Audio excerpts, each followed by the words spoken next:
Hello, welcome to Exergy TV. I'm your host, Melissa Dinwiddie. Santa Clara County Supervisor Joe Simitian has represented District 5, ranging from Palo Alto to San Jose since 2012. Before that, he was the California State Senator representing a number of cities in Santa Clara, San Mateo, and Santa Cruz County for two terms. Before that, State Assembly member for District 11 for 2 terms. Before that, Palo Alto Mayor and City Council member for 2 terms. Before that, President and member of the Palo Alto School Board for 2 terms, starting in 1983. Do I detect a pattern? Joe Simitian's durability has only been matched by the high quality of his public service and the high esteem he has been held in by his constituents. He has been called a strong and reliable voice for his constituents, a key player, eloquent, a real problem solver, tenacious, a paragon of civil discourse, a damn good legislator, not your average Joe, and a tough act to follow. Supervisor Simitian, thank you for making the time. Well, thank you, and thank you for the exceptionally kind introduction. Really, very kind of you. Well, we're so delighted to have you, and we can start in so many ways, but considering we are in a period between the heartbreaking May primary, the recent national election, and a traditional holiday time of reflection, fellowship, and planning for the new year ahead, it seems appropriate to ask for your comments and thoughts. I think we're about to be in a very challenging time in terms of the national environment, not just on environmental issues, but on a host of other issues. We don't obviously know how that will play out, but I think we need to be ready and engaged and prepared to stand up and speak out and push back when and where called upon. But I think we're kidding ourselves if we think we know, and we have some clues from the prior administration, but I think this will be unlike anything we've seen in the past, and we just all need to be ready to do our part, whatever that part may be. Yeah, absolutely. It makes me think about how you are also famously associated with a great participatory democracy idea, the There Ought to Be a Law contest. When I was in local government at the school board level, or the city council, or in the county board of supervisors, I bumped into my constituents on a regular basis. Typically at the grocery store. I would shop late at night at the end of a full day, and from say 10:30 to 11:30. But I would bump into people. You'd see somebody in the produce section, and they'd chat with you for half an hour, and then you get to the frozen food section, somebody else would have an issue. Then you get over to the deli section, and somebody else has an issue. And I was used to that face-to-face interaction.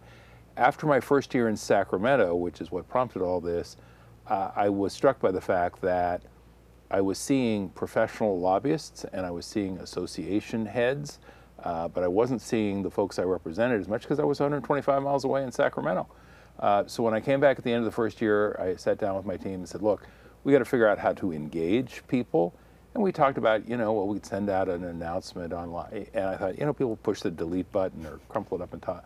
So I said, let's have a contest. And everybody in my office went. And I said, let's call it something clever like There Ought to Be a Law. And everybody in my office went. And I said, no, really, this could be fun. And, there was some skepticism, candidly, but I just thought in an area like this where we have so many caring, capable, engaged, highly educated folks, it would be foolish not to take advantage of that resource and say, all right, I'm your representative in Sacramento. What do you think I ought to be up to? And I remembered this really long ago cartoon strip called There Ought to Be a Law. And I thought, cute title, let's put it on there and see if we can get, well, first year we had more than 100 submissions. Wow. By the time I termed out of the legislature, we had more than 400 on an annual basis. And I should tell you that 21 of those suggestions through the years were chosen by me, passed by the legislature, and turned into legislation. Now, there's a lot that goes into that, but including having folks from the district come up to Sacramento and testify on their bills if they chose to. And I think all but one or two did. And I think they were often struck by just how challenging the legislative environment was. But, some of them are very simple. There's a law in the books now, the vehicle code, that says if your wipers are on, your lights are on. Wipers on, lights on, so that you can see and be seen. That came from a constituent. There is a law that meant a lot to me personally in terms of getting the thing signed, passed initially and signed, that requires healthcare professionals to provide notice to women who have dense breast tissue because it's a risk factor for breast cancer, and even more significantly, it can obscure a good reading on a mammogram. That was brought to me by a nurse in my district who had had a really lousy experience with the healthcare system, and she said there ought to be a law. I said I agree. We got the bill passed. The governor vetoed it. We came back another year and said we're going to try again. Governor eventually signed the bill, and that was in 2012. This year, in September, it became a national standard, and now that ought to be a law contest entry from a dozen years ago, more, has become law of the land and will be there to benefit patients across the country. So, for folks who are understandably a little bit jaded and say one person can't make a difference, I want to encourage them, engage, roll up your sleeves. You can make a difference. And, in this case, close to a couple of dozen of my constituents through those years had not only made a difference, they made law. I love it. That's so inspiring. Thanks for sharing those stories. On to the issues, and there are so many issues.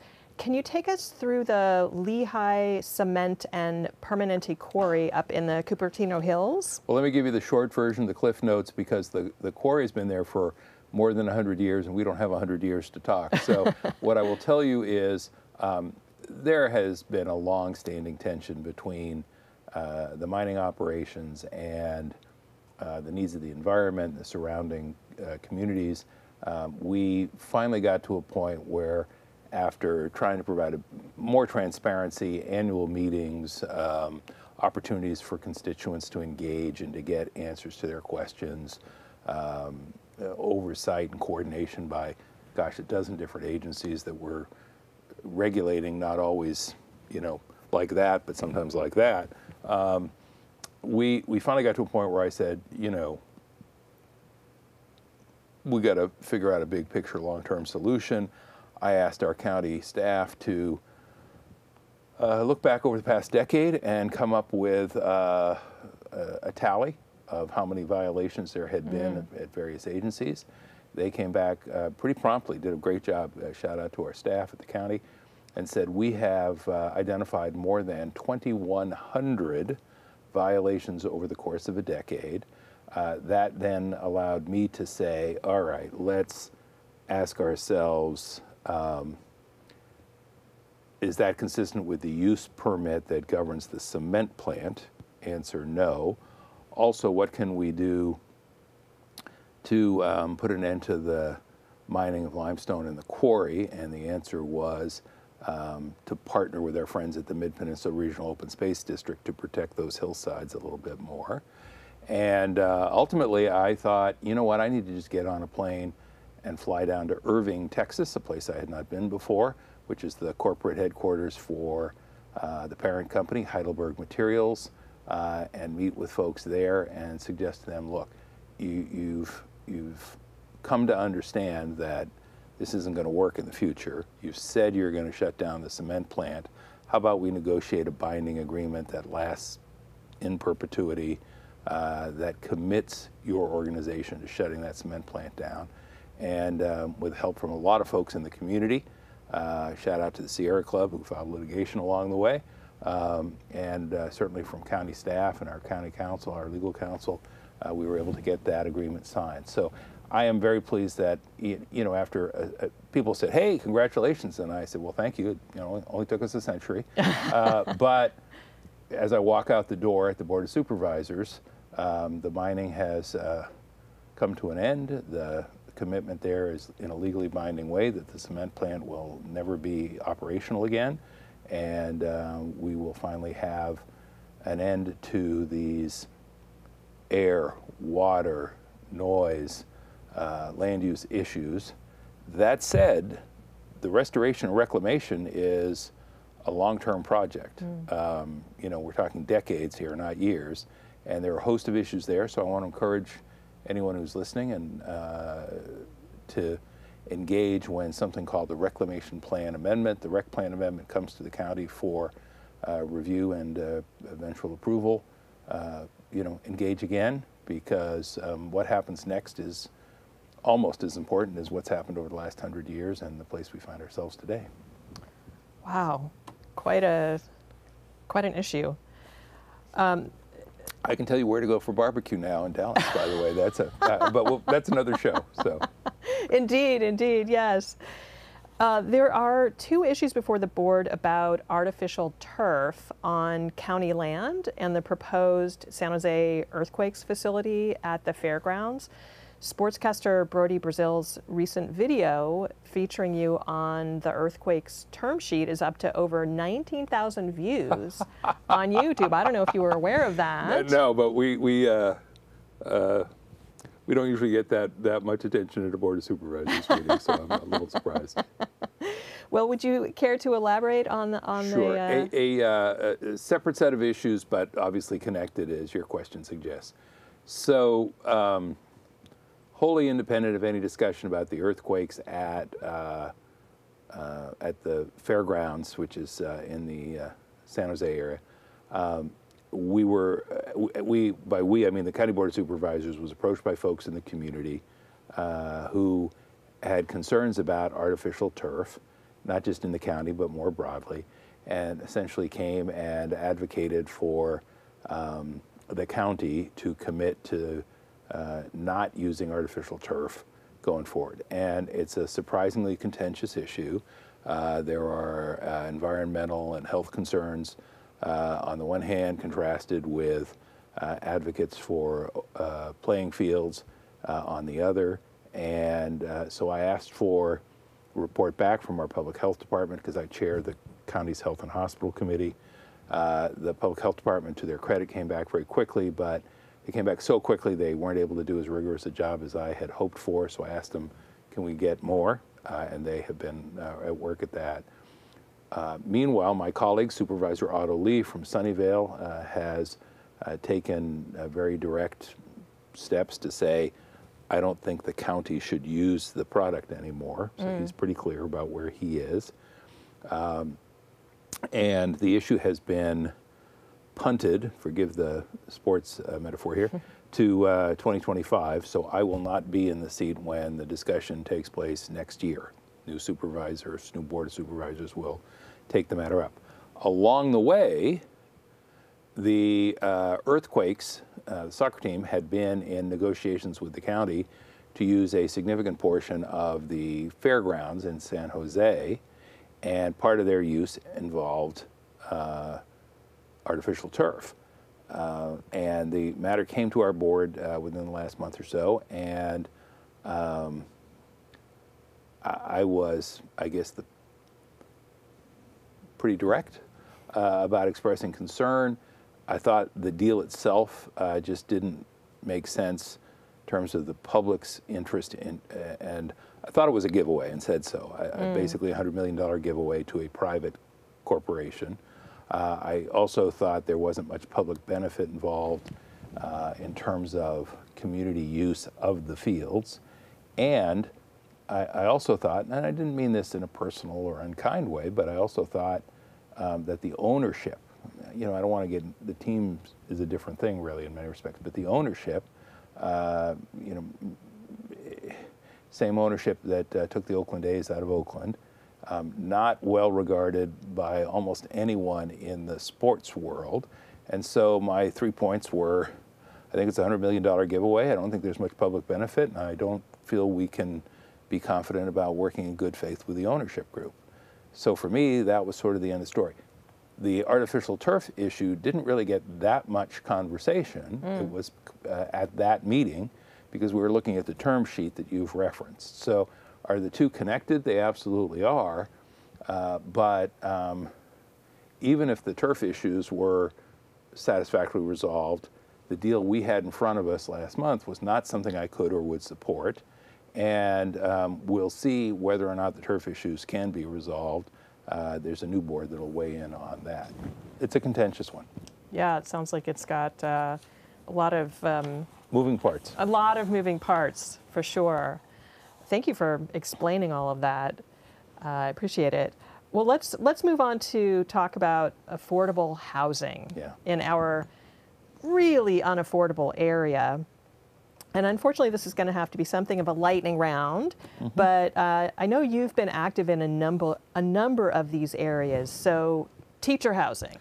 I would start big picture by saying, you know, for folks who are thoughtful about the environment, I think almost all of us would say it's always, in any ecosystem, it's about balance. And if you have a significant jobs housing imbalance, you can't be surprised you've got a problem.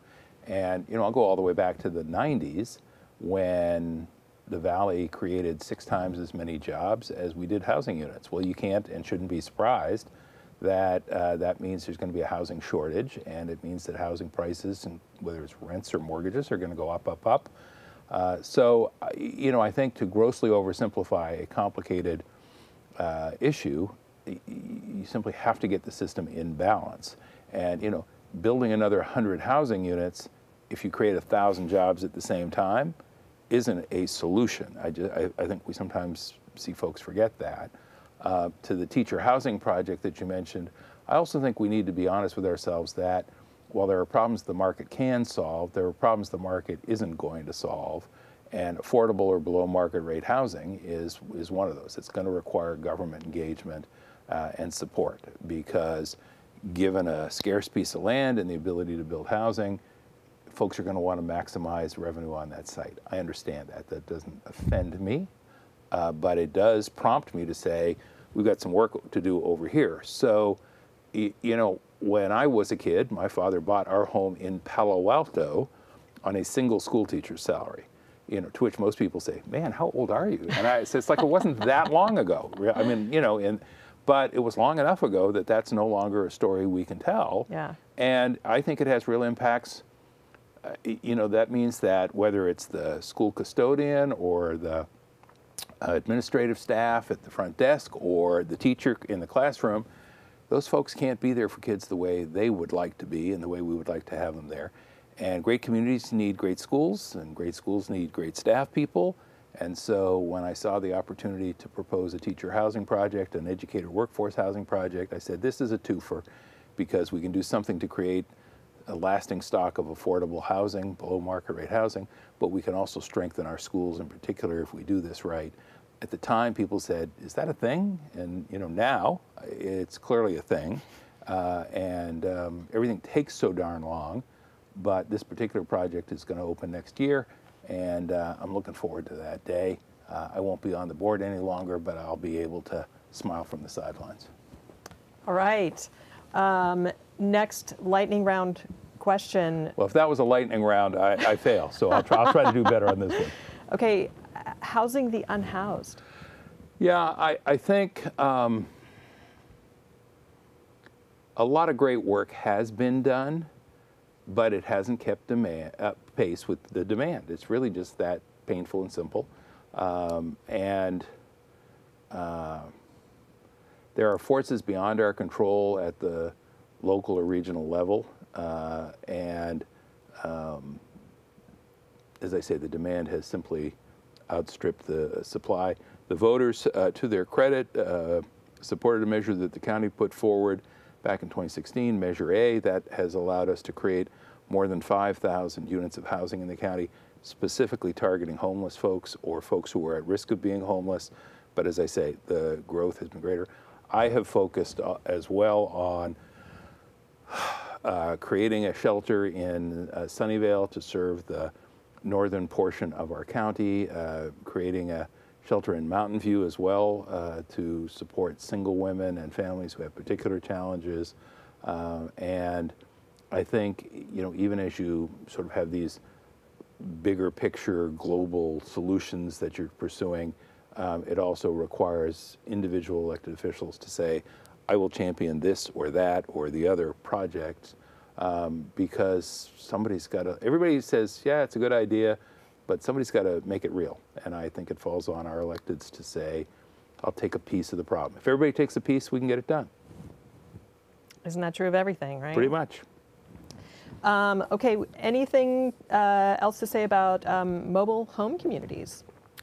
Well, you know, one of the ways that a friend of mine on the city council used to say, if you're in a hole, stop digging. First rule of holes. If you're in a hole, stop digging. And so if you've got an affordable housing problem, stop making it worse by losing your existing stock of affordable housing. Mobile homes have been one of those existing sources of affordable housing.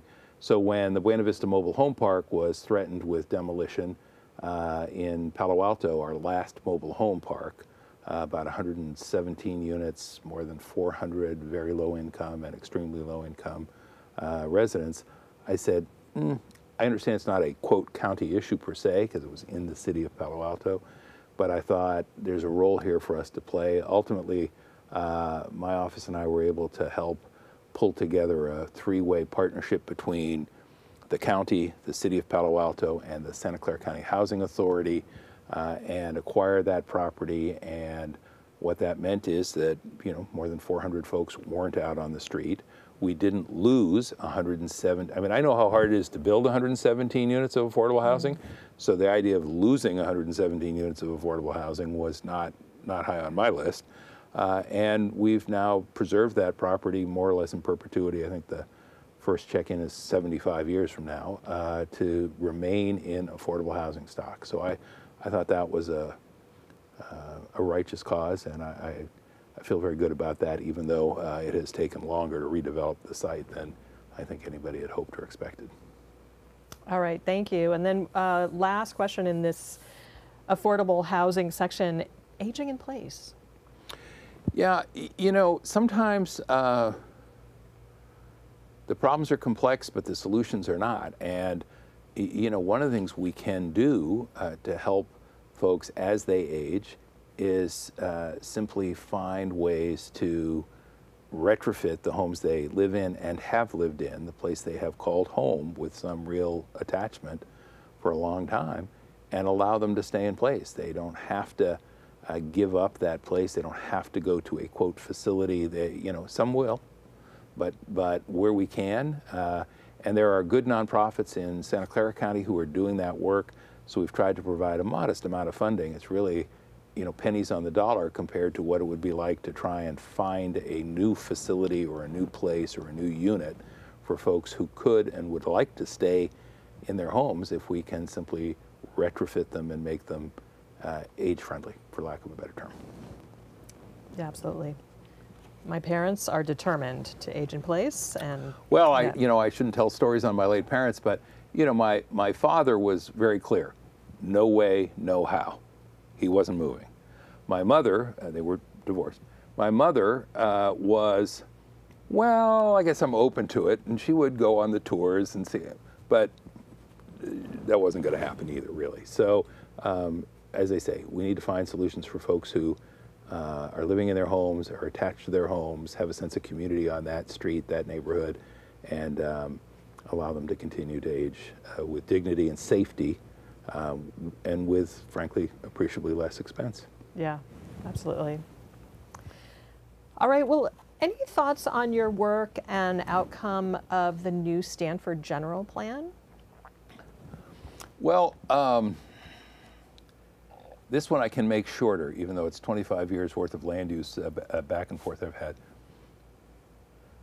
Stanford's an extraordinary asset to our community. We wouldn't be the place we are without Stanford University. That said, to the extent that they're going to grow and develop over time, that growth and development will have impacts. Now, you've got three choices. Either the university mitigates its own impacts, or the surrounding community picks up the tab to mitigate their impacts, or we don't mitigate the impacts and we let traffic and housing and open space issues get worse. And I think we've reached a tipping point in the Bay Area and here in the county where people have said, no, I don't think we can let things get worse anymore. We can't be in denial. No, I don't think we should have to pick up the tab for somebody else's growth and development. And so most of the folks I represent say, we love that university, we understand its value, but we expect as they grow and develop that they will mitigate their own impacts. And that has been sort of the core philosophy driving the work this last 12 years. And then long ago, my first time on the board, I did a 4-year term. It's just been my good fortune to have that set of issues come to my office, not once, but twice over the course of this last quarter of a century. Mm-hmm. Well. Took the words right out of my mouth. Well, a good government looks out ahead for its constituents. Mm-hmm. So what are some of the bigger challenges you see for the peninsula, the Bay Area, and California? In terms of, let's start with, we're coming down the home stretch here, so let's start with public transportation financing. Yeah, I think, you know, I got to be a little tough here. I think folks are about at the end of their rope with paying more, whether it's increases in bridge tolls or sales taxes, which are regressive, and not seeing the problem, quote, solved.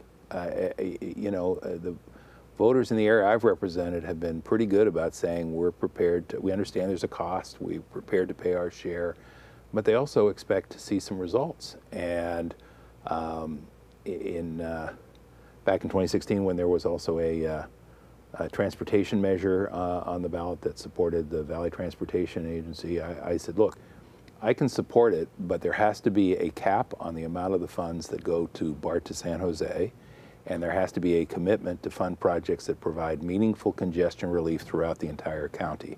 That is a phrase that I remember all these years later because I kept saying it over and over again, meaningful congestion relief throughout the entire county. And with that commitment, and it was written into the ballot measure, I supported the sales tax increase.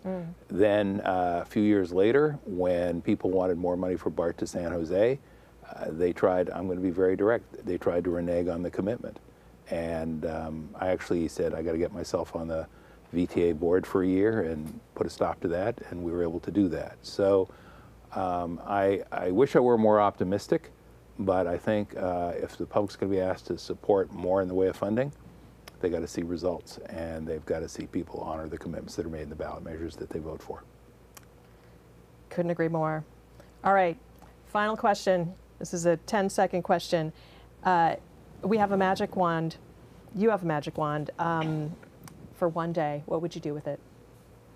Bring these systems into balance. As I said, you know, any ecosystem, including the Bay Area, writ large, needs to find its balance.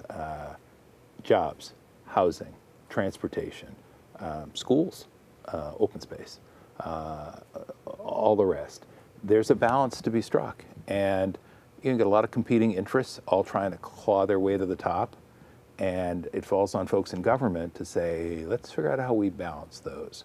How can we be for the continued growth and development of a great university, but not at the expense of housing, traffic, open space, and others? There are ways to get there, but we got to have that balance in mind always. Fabulous answer. That's me. Well, Supervisor Simitian, thank you for coming on Exergy TV and filling us in on the context and possible solutions of so many issues affecting the people of Santa Clara County, the Bay Area, and California. This is Melissa Dinwiddie for Exergy TV. See you next time for more tales of Bay Area sustainability.